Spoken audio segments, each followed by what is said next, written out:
Did you know that every 40 seconds someone takes their life? That's 90 lives an hour, 2,166 lives a day, and 15,162 lives a week. And most of them are aged between 15 to 39.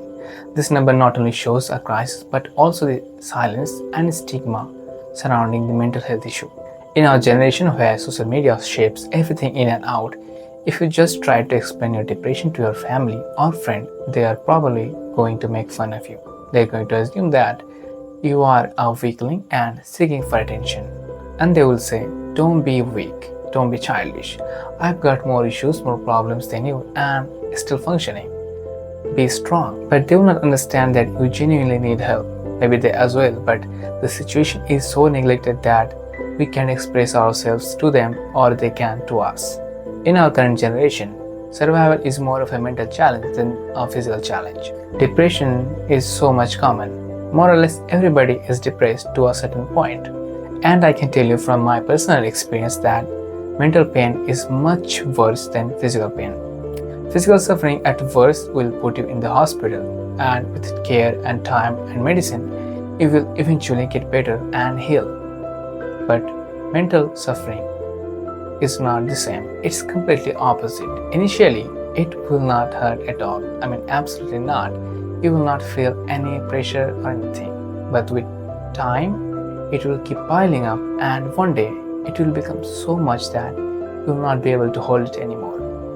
And thankfully, there will not be any you to worry about. You will be gone. Our society is so messed up that if one takes their life out of depression, we call them weakling or a coward. Obviously, nothing justifies a life that is lost, and under no condition we should kill ourselves. We must survive. That's the ultimate truth of life.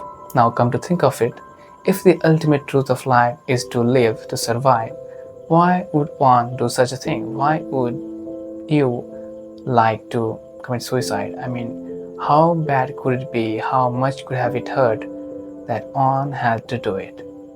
Well, we never know. We can never actually comprehend what that person was going through.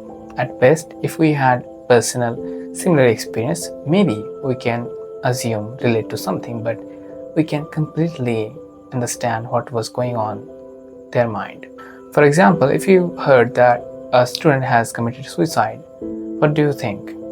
We assume that he committed suicide because he failed in the exams, because he had very less marks than his parents expected him to have. But that's not the total story. We just know about his bad results, his number, but we can never comprehend what he felt. His sadness, anger, regret, his dreams, hopes, promises being crushed, his restless nights, his hard work, everything in vain. He becoming a disappointment to his parent and the society. He just could not live with his failure. And today, he is no more with us. But what do we say? Oh, he should not have done that. He should have lived.